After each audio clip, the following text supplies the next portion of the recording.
alegria estarmos juntos novamente pelo grupo Aulas da Vida do Centro Espírita Amor e Caridade da cidade de Bauru. Lembrando que as palestras do grupo Aulas da Vida também são transmitidas pela TV Chico Xavier, a Sintonia do Bem, na cidade de Campina Grande. Nós estamos no mês de abril. E o mês de abril, para nós espíritas, é um mês especial, um mês de comemorações. Nós temos no dia 2 de abril o nascimento do nosso querido Chico Xavier. Ele nasceu em 2 de abril de 1910. Nós temos também no dia 18 de abril de 1857 o lançamento do Livro dos Espíritos por Allan Kardec, na França. Então, este ano de 2022, nós comemoramos 165 anos da publicação deste livro, do Livro dos Espíritos, que trouxe à lume os ensinamentos dos Espíritos para nós. Então, é um mês festivo, um mês de comemorações, de reflexões para nós espíritas. E não podia ser diferente, então, que o grupo Aulas da Vida colocasse como tema para esse nosso mês, abril, o mês do Espiritismo. E nos coube a grata e feliz missão de falar sobre a essência do Espiritismo. O que quer dizer, né? Qual o significado da palavra essência? Essência, se formos procurar no seu significado no dicionário, nós vamos encontrar então que essência significa uma ideia central de algo, a principal característica de algo. Então nós temos aqui no nosso ensino de hoje, na nossa conversa de hoje, na nossa palestra de hoje, esse tema, a essência do Espiritismo. Qual é o cerne do Espiritismo? Qual é aquela ideia principal, né, que nos traz a doutrina dos Espíritos?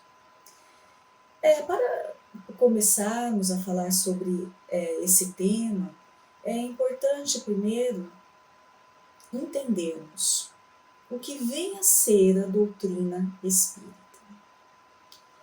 Bom, muitos dizem equivocadamente que a doutrina espírita é a doutrina de um homem, a doutrina das ideias de um homem, de Allan Kardec. Mas isso é um equívoco, é um engano, porque Allan Kardec, ele não colocou as suas ideias nos ensinamentos dos espíritos. A doutrina espírita é o ensinamento dos espíritos, organizado por Jesus para nós, a humanidade, para nós, os espíritos. Então, o que Kardec fez, e foi a sua missão, né? Ele reencarnou com essa missão, foi de elaborar esse conteúdo, de codificar esse conteúdo, esse ensino dos espíritos, né? Colocá-los em forma pedagógica, porque Kardec era professor, ele era pedagogo. Então, colocar em forma pedagógica, né, nos livros, para que pudéssemos, então, compreender esse ensino dos espíritos, para que pudéssemos estudar. É isso que Kardec fez, e é uma grande missão, né, algo fundamental para a humanidade, para o nosso estudo. Mas não são as ideias de Kardec, são os ensinamentos dos espíritos. E isso é importante nós percebermos, nós reconhecermos. Então a doutrina espírita não vem da cabeça de um homem, ela vem sim de uma invasão organizada, como nos diz Herculano Pires, organizada por Jesus dos seus prepostos, dos espíritos que vieram nos trazer as informações. E Kardec, então, se apropriou dessas informações com toda a sabedoria, com todo o espírito de ciência que ele sempre manifestou, né? de crítica e de estudo, de análise profunda, para nos dispor dessa compilação, dessa codificação. Então, o Livro dos Espíritos é o primeiro livro da publicação do estudo básico de Allan Kardec em relação à doutrina dos espíritos. Então é importante nós compreendermos isso, é o ensinamento dos espíritos. E se compreendermos isso, também é importante entendermos a nossa responsabilidade como espíritas, como estudantes da doutrina espírita, né, como conhecedores da doutrina espírita, apesar de nossas limitações, compreendermos como devemos nos dirigir a essa doutrina. Escutamos muitas vezes muitas pessoas dizerem: eu sou espírita kardecista. Mas isso é um engano, meus amigos. É algo que não devemos dizer. Porque isso nos remete, falarmos que somos espíritas kardecistas, nos remete então a um entendimento de que existem outros espiritismos, outra forma de doutrina espírita. E não é verdade. A doutrina é dos espíritos, é o ensinamento dos espíritos para nós, como já dissemos. Kardec compilou esses ensinamentos. Mas a doutrina não é dele. Não é dele. É dos espíritos. Então, enviados de Jesus para nos trazer essas verdades, essas explicações das verdades, já ditas pelo Cristo, quando esteve encarnado entre nós. Então, se falamos somos espíritas kardecistas, estamos cometendo um engano, porque não existe outra forma de espiritismo. O espiritismo é apenas a doutrina espírita, e só é o espiritismo. Então, vamos nos atentar também a isso. Né? Parece que é algo sem importância falarmos isso, mas não é. Nós temos que cuidar da nossa doutrina espírita, cuidar da pureza dos seus ensinamentos, dos seus postulados. Isso é responsabilidade nossa, dos espíritas, né? Que somos, que estudamos, estamos buscando conhecer essa doutrina tão consoladora que foi nos trazida. Tá? Então, vamos também perceber isso, compreender essa verdade. Na realidade, o escritor Leon Denis, também francês, um filósofo da doutrina espírita, ele nos diz no livro No Invisível que o espiritismo será o que o fizerem os homens. Ou seja, a responsabilidade nossa, dos espíritas, né? De cuidar da pureza dessa doutrina. Então, isso é importante para nós pensarmos a respeito da doutrina espírita. E Leon Denis vai além ainda neste mesmo livro, na sequência desta frase, ele diz que a gota de chuva, conforme o lugar onde ela cai, ela pode continuar sendo pérola translúcida ou se transforma em lodo. Então, ele quer dizer que nós, homens que recebemos essa doutrina, nós temos essa responsabilidade, porque muitas verdades que chegam a nós podem ser deturpadas. Né? Nós fazemos isso. Durante toda a humanidade, muitas verdades foram deturpadas. E nós não podemos permitir isso. Então, é a responsabilidade nossa do espírita, né? Nos atentarmos a essa condição dessa nossa responsabilidade do cuidado da pureza doutrinária, do cuidado dos seus ensinamentos, dos seus postulados. Então, não temos que nos atentar a isso.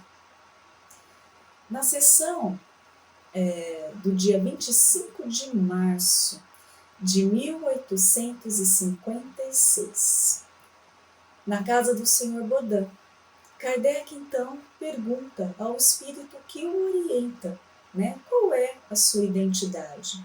Kardec estava curioso, queria saber o nome, quem é você, né? Que me orienta nesse trabalho, nessa missão tão importante. Então, Kardec fez essa pergunta, qual é a sua identidade?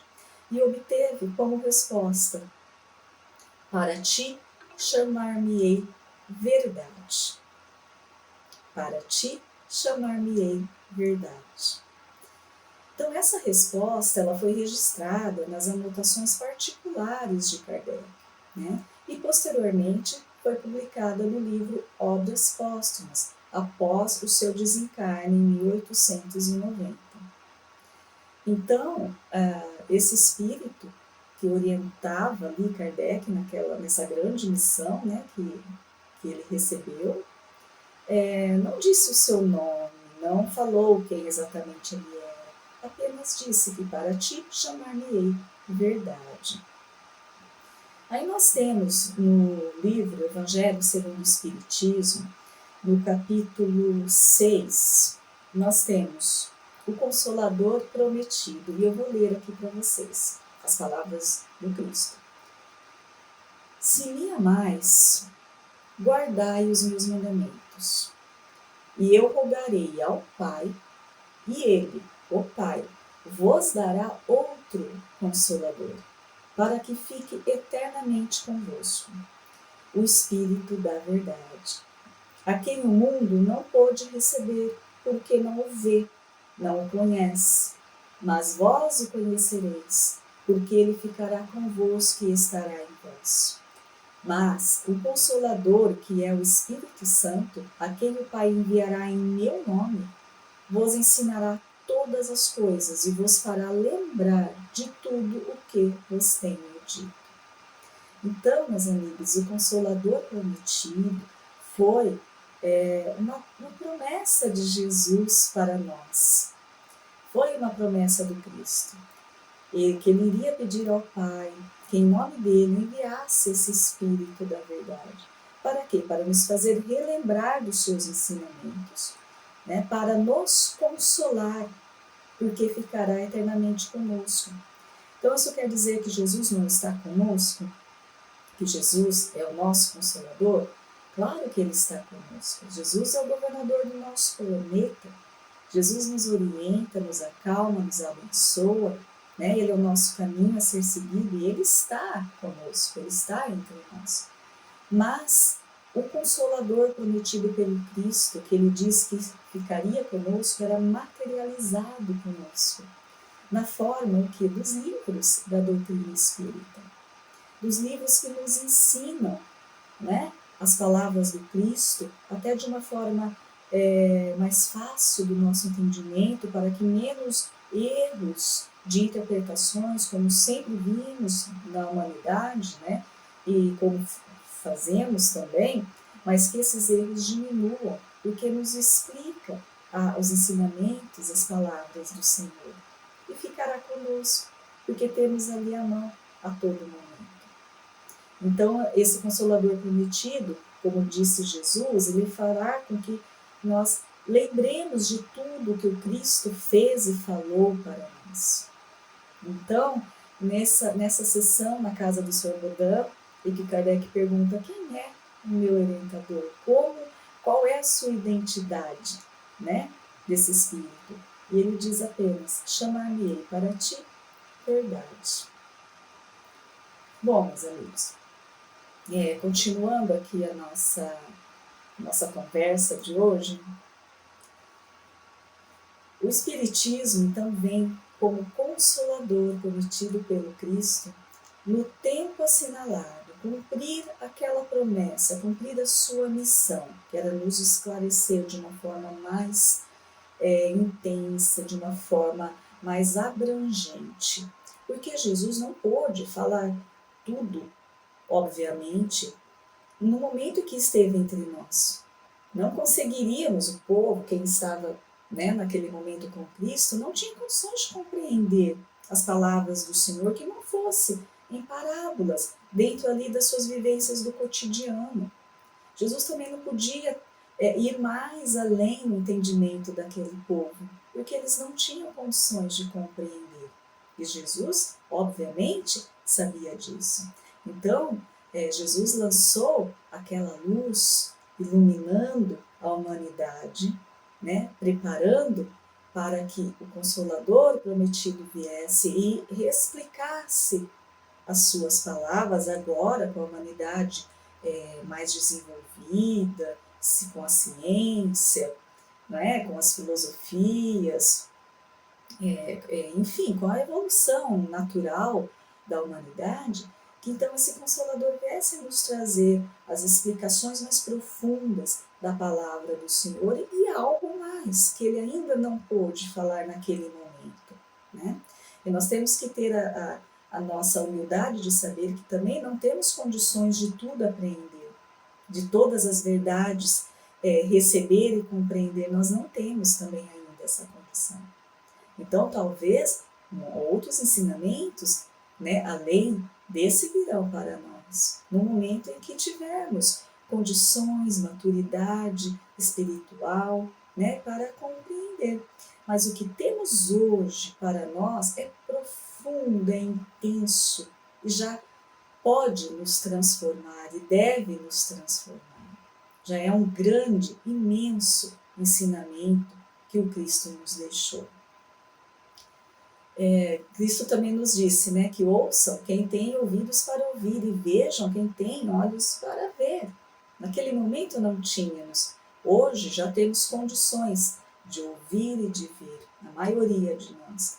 No futuro, com a evolução do nosso planeta, com nossa evolução espiritual, teremos ainda muito mais condições de ver, de ouvir e de compreender. Bem-aventurados os aflitos, porque eles serão consolados. Palavras do Cristo para nós, consolo do Cristo para nós.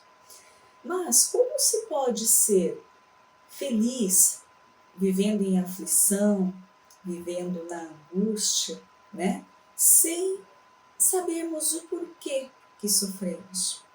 Então, como podemos ser felizes sem saber a causa desse nosso sofrimento, a causa dessas nossas angústias? Como saber tudo isso, não é? E é isso que a doutrina espírita vem nos trazer e vem nos informar. Não é apenas sofrer por sofrer, não é apenas aceitar por aceitar, é compreender o porquê das coisas, que naquela época não tínhamos condições de compreender. Hoje já temos algo mais de entendimento. E é isso que a doutrina espírita vem nos trazer. Allan Kardec, então, nos diz, palavras, né, de Allan Kardec, que a doutrina espírita, ela trata da natureza, da origem e do destino dos espíritos.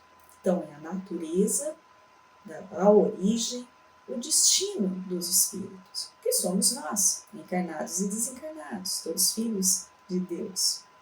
Então, a doutrina espírita trata disso, da origem, da natureza, do destino dos espíritos e também das relações dos espíritos com o mundo corporal e as consequências que essas relações nos trazem. Ou seja, vivemos em comunhão. Estamos encarnados hoje, amanhã estaremos desencarnados. Os espíritos, muitos desencarnados hoje, amanhã estarão encarnados. E vivemos nessa comunhão. Nessa comunhão. Então, a doutrina espírita, nas palavras de Allan Kardec, vem nos trazer esse entendimento do porquê das coisas. De onde viemos, o que fazemos aqui, para onde vamos, por que as coisas acontecem. Né? Ela vem nos trazer esse ensinamento. E essa ligação, essa comunicação, porque estamos realmente unidos. Não estamos separados, não estamos longe. Né? A vibração pode nos manter em certas distâncias, mas temos muitos vibrando como nós, muitos, estamos no meio de muitos irmãos desencarnados. Então não é longe o mundo espiritual, ele é aqui mesmo, né, ao nosso redor. Então, há também essas relações, como funcionam? A doutrina espírita vem nos trazer essa informação e esse entendimento. Bom, o que o Espiritismo mais prega, né, quando nós estudamos, quando analisamos a doutrina espírita, o que o Espiritismo a mais prega é o amor ao próximo, a caridade, o perdão das ofensas, certo? Tanto que a máxima do Espiritismo que Kardec nos traz, né, na codificação é: fora da caridade não há salvação. Mas fora da caridade, como a entendia o Cristo, como a entendia Jesus. Não aquela caridade que fazemos para nos mostrar ao outro: ah, olha como nós somos bonzinhos, nós estamos aqui fazendo uma caridade. Não essa, mas aquela caridade como entendia Jesus. E a caridade de Jesus vai muito, muito além da caridade monetária.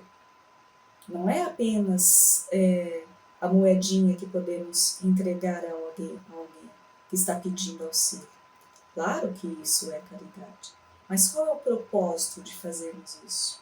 Então, a caridade, como entendia Jesus, vai muito mais profunda, muito mais na relação da nossa intenção do que o ato que estamos praticando.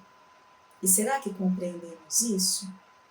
Então, caridade, como a entendia Jesus, não é só a parte monetária, pelo contrário.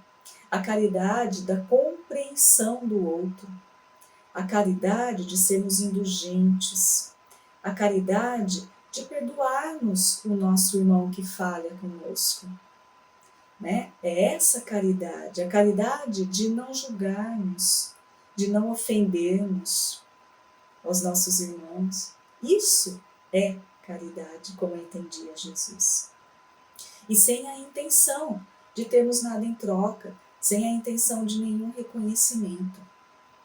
É a caridade do nosso coração, profundo sentimento de amor aos nossos irmãos, que ainda estamos buscando, ainda estamos trabalhando para essa conquista, porque somos espíritos imperfeitos, né? Se estamos aqui e sofrendo as consequências dos nossos atos passados, é porque somos espíritos imperfeitos e muito temos que evoluir, que aprender, né? Muito temos que corrigir em nós, certo? Nascer, viver, morrer, renascer de novo e progredir sempre. Tal é a lei.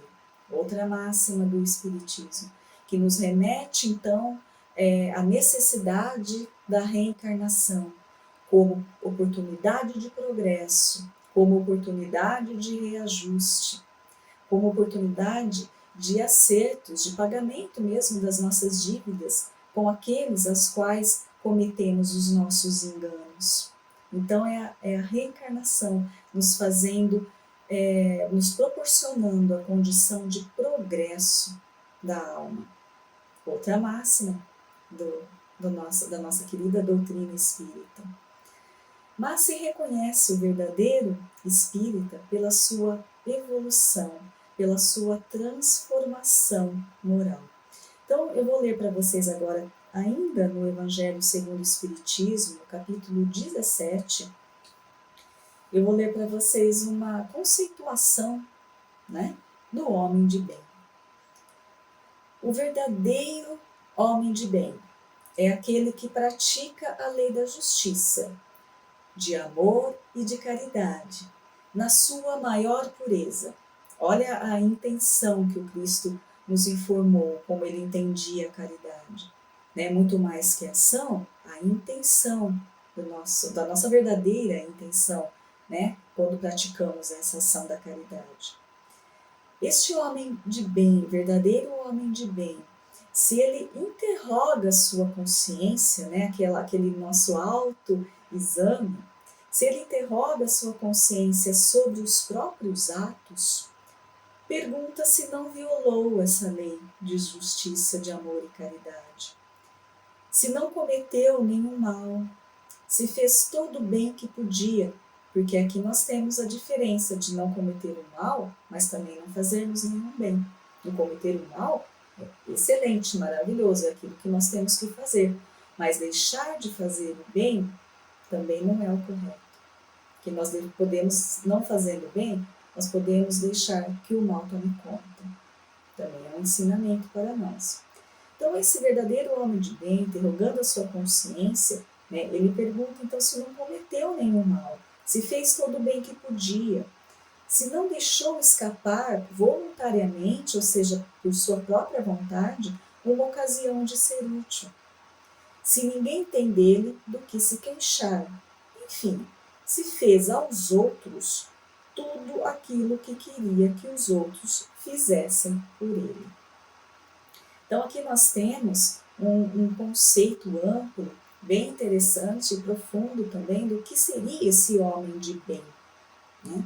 Então, seria aqui aquele homem que tivesse as melhores das intenções, aquele espírito que consultasse a sua consciência para ver se realmente não falhou com o seu irmão, se poderia ter feito melhor, com a intenção verdadeira de fazer o melhor, né? De aquele que pratica a justiça, a lei da justiça de Deus, a lei da caridade, a lei do amor na sua pureza. Ainda estamos nessa conquista, né? Ainda estamos nessa busca de nos tornarmos esse verdadeiro homem de bem. Vamos dando os nossos passos dentro da evolução, né? Sendo sempre auxiliados pelos nossos amigos espirituais, que Jesus nos envia ao nosso consolo, ao nosso auxílio. Estamos nesse caminho. Seguindo, então, nós temos a primeira epístola aos Gálatas, né? Epístola de Paulo aos Gálatas, que nos diz: pois toda a lei se resume a um só mandamento: amarás o teu próximo como a ti mesmo. Vem então Paulo, nessa epístola aos Gálatas, corroborar o ensinamento de Jesus, que nos pede que fazemos aos outros aquilo que queremos apenas que seja feito para nós. Essa é a lição do Cristo, né? Então, nós temos no Livro dos Espíritos, questão 799, uma pergunta de Kardec: de que maneira o Espiritismo pode contribuir para o progresso? Aí nós vamos fazer então outra leitura agora do Livro dos Espíritos, né? Na página 361, na questão 799, quando o Kardec faz essa pergunta e os Espíritos então respondem. Então, de que maneira pode o Espiritismo contribuir para o progresso da humanidade? Destruindo o materialismo, que é uma das chagas da sociedade. O materialismo faz com que os homens compreendam onde se encontram seus verdadeiros interesses. O Espiritismo, então, nos traz a vida futura, né, que deixa de estar velada pela dúvida, ou seja, deixa de estar encoberta, escondida pela dúvida, essa vida futura. Ele nos mostra a vida futura, né, para entendermos que essa vida terrena, ela é passageira e que vamos voltar para o mundo espiritual e que vamos retornar a esta vida quantas vezes forem necessárias para nos depurarmos. Então, se tivermos a nossa consciência voltada, os nossos dias, os nossos atos voltados para a nossa vida em espírito, a vida no plano espiritual, que é a nossa vida verdadeira, nós vamos então colocar em xeque muitos dos nossos interesses e dos nossos desejos. Nós vamos começar a compreender o verdadeiro valor das coisas, das pessoas, dos acontecimentos. Vamos deixar, talvez, de nos preocuparmos tanto com coisas tão banais, tão passageiras, que não influenciarão a nossa vida de espírito. Porque daqui nós só vamos levar a nossa moral, nós vamos levar a nossa essência, aquilo que construímos no nosso íntimo, não no nosso exterior. São as nossas conquistas morais.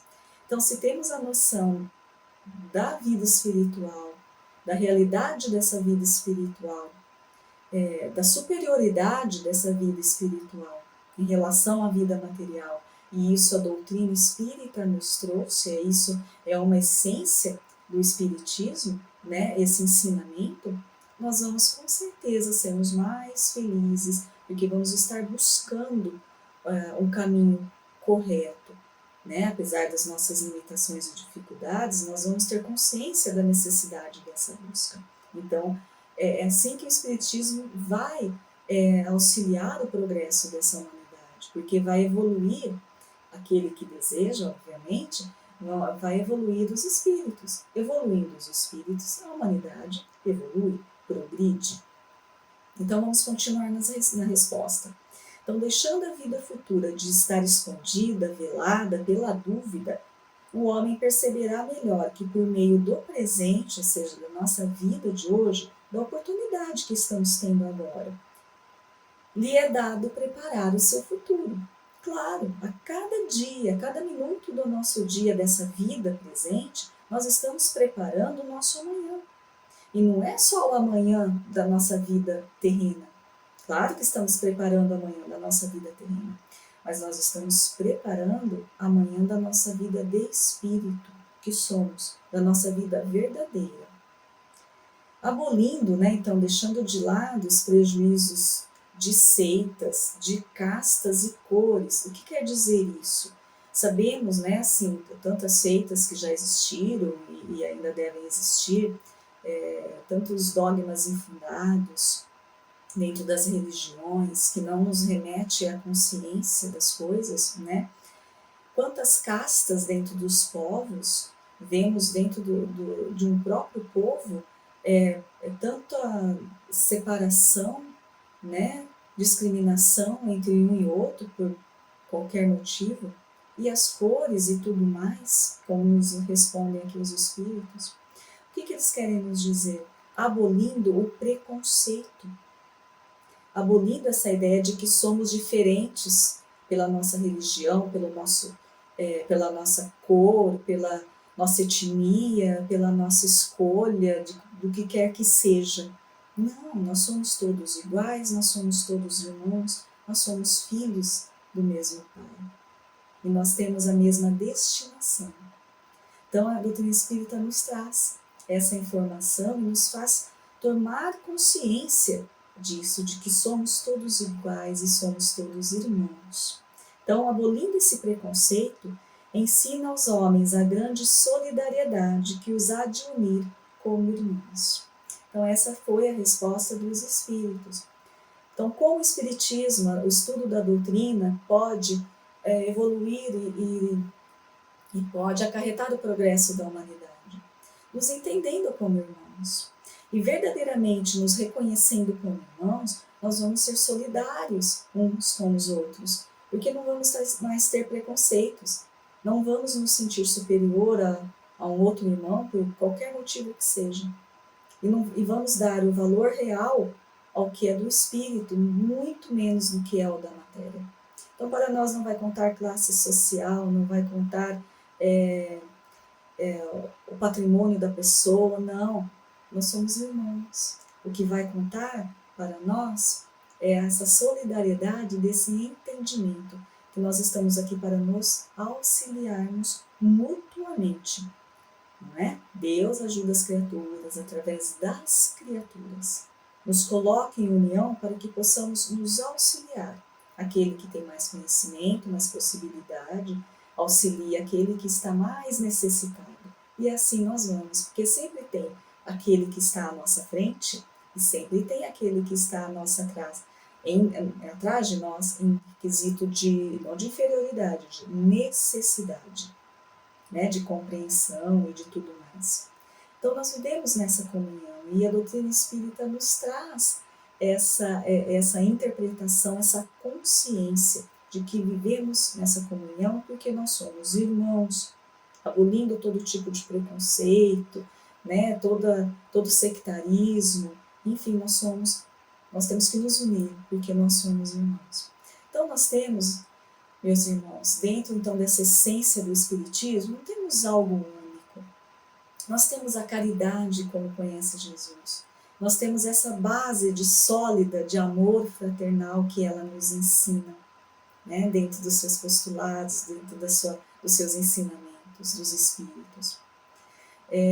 Nós temos a questão da solidariedade, nós temos esse olhar ao próximo diferente, nós temos e aprendemos a necessidade de perdoar, porque nós também cometemos erros, e nós temos o reconhecimento da reencarnação, de que vivemos outras vidas e de que estamos hoje na oportunidade de resgatarmos essas dívidas com aqueles a quais ofendemos, né? Com aqueles os quais ofendemos. Então, é oportunidade. Isso vem nos trazer a doutrina espírita, nos traz todos esses ensinamentos, nos traz todas essas reflexões, né? Essas lições que Cristo já nos dissera quando esteve entre nós, mas de uma forma mais velada, de uma forma que o povo daquela época, a humanidade que vivia com ele naquela época, pudesse compreender. E a doutrina espírita, que é o Consolador prometido, nos traz todo o ensinamento do Cristo, mas de uma forma mais abrangente e de uma forma mais clara. Mas há algo dentro da doutrina espírita que é de fundamental importância, que a doutrina espírita nos remete à nossa responsabilidade. Não podemos deixar de falar sobre a nossa responsabilidade. Porque se não tivermos a responsabilidade, não compreendermos que nós somos responsáveis pela nossa vida de hoje, material, pela nossa vida futura, pela vida que tivemos, pelas consequências que recebemos, se não nos atentarmos ao fato da nossa responsabilidade que nos traz a doutrina espírita, nós não vamos conseguir atingir os outros pressupostos dos ensinos da doutrina. Nós não vamos conseguir ser caridosos, praticar a caridade da forma como Jesus nos ensinou. Nós não vamos conseguir ser aquele homem de bem, como conceituou Allan Kardec. Nós não vamos conseguir ser indulgentes com os nossos irmãos. Nós não vamos conseguir ter a visão da vida futura correta, a visão da vida espiritual, porque vamos estar emaranhados ainda dentro de concepções fechadas, de concepções equivocadas do materialismo. Por quê? Porque vamos pôr a responsabilidade da nossa vida, do nosso destino, da nossa felicidade, né? Vamos pôr na mão de outros. Vamos pôr na mão de Deus, né? Vamos pôr na mão da nossa falta de sorte, do irmão que está ao nosso lado, mas ninguém mesmo é responsável pelo nosso destino. Mesmo dentro de toda circunstância, de todo acontecimento, de tudo que nos chega nesta vida, nós temos escolhas, nós temos o nosso livre-arbítrio, que é sempre respeitado. Sempre.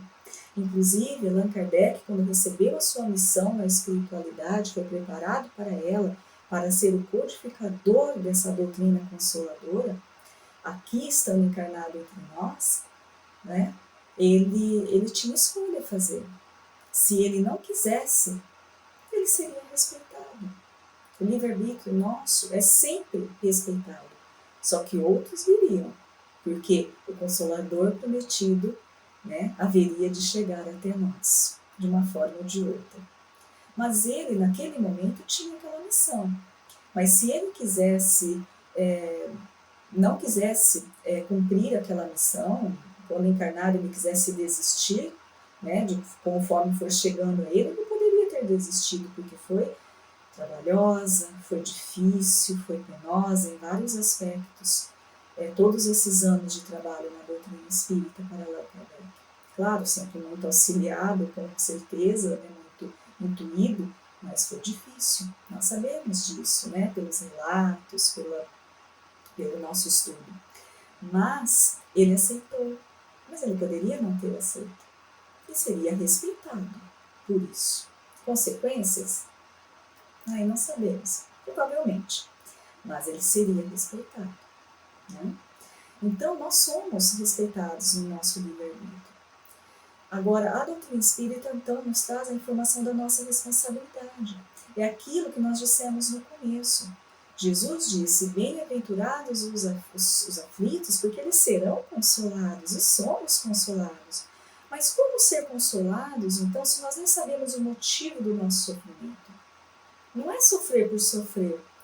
Deus não nos pune, Deus não nos quer sofrendo apenas por sofrer. Aliás, Ele não quer o nosso sofrimento. Nós somos criados para sermos felizes.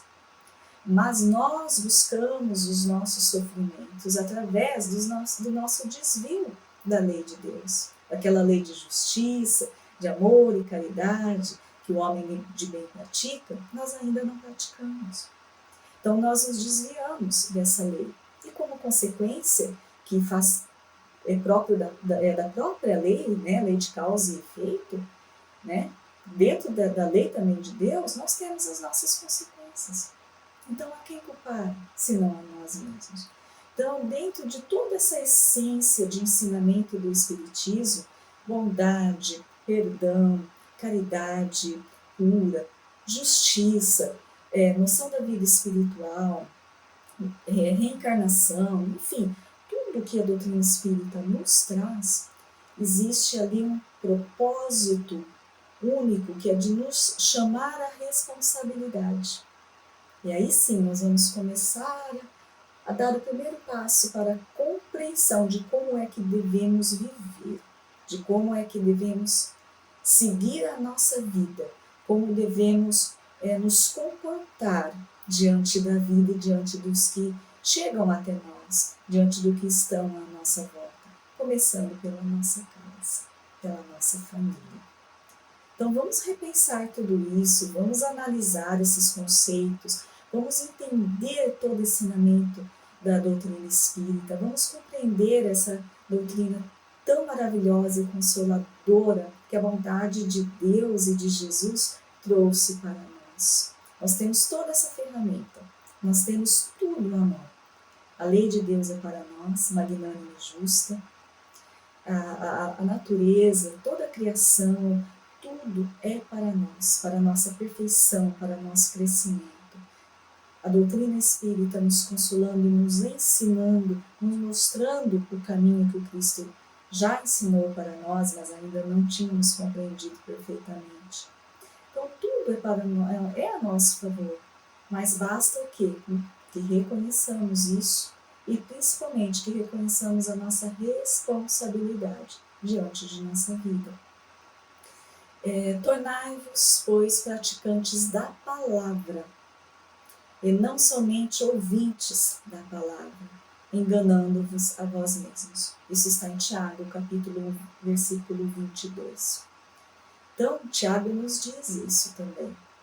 Tornemos, então, praticantes daquilo que estudamos, praticantes da palavra do Cristo, não apenas ouvintes, não apenas aquele que ouve, que acha linda a palavra de Jesus, maravilhoso o ensinamento do Cristo, a atitude do Senhor, mas não colocamos nada em prática, não assumimos essa responsabilidade. E é isso que Tiago também vem nos dizer, para que possamos assumir a nossa responsabilidade com consciência do que temos, do caminho que temos a seguir, né, da responsabilidade dos nossos atos. Porque fé sem obras é letra morta. Não existe. Fé sem obras não existe. E Kardec nos diz, então, mais ou menos nessas palavras, que nós temos que ter aquela fé, mas a fé raciocinada, passar essa nossa fé pelo crivo da nossa razão. Não aceitarmos por aceitar, porque é jogado para nós. Não, aceitarmos porque nós estamos compreendendo a lei de Deus, compreendendo as leis naturais que regem a nossa vida. Então é passar essa fé pelo crivo da nossa razão, porque esta fé raciocinada que Kardec nos informa é a fé que vai estar conosco em todos os momentos da humanidade, porque virá da nossa consciência, dentro dos ensinamentos que recebemos, passando pela nossa consciência e realmente nós compreendendo essa lição. Então, essa é a fé raciocinada que Kardec nos traz. Então, meus amigos, a nossa conversa de hoje foi sobre isso, sobre a importância da doutrina espírita, a essência do ensinamento do Espiritismo que nos faz refletir o que somos, da onde viemos, para onde vamos e o que devemos fazer para sermos felizes. Então, a essência do Espiritismo ela é muito ampla, mas se encabeça dentro da nossa responsabilidade para que consigamos realizar todos os outros feitos da melhor maneira possível e assim evoluirmos, crescermos e nos tornarmos realmente espíritos felizes. Eu agradeço a atenção de todos vocês, fiquem na paz de Jesus.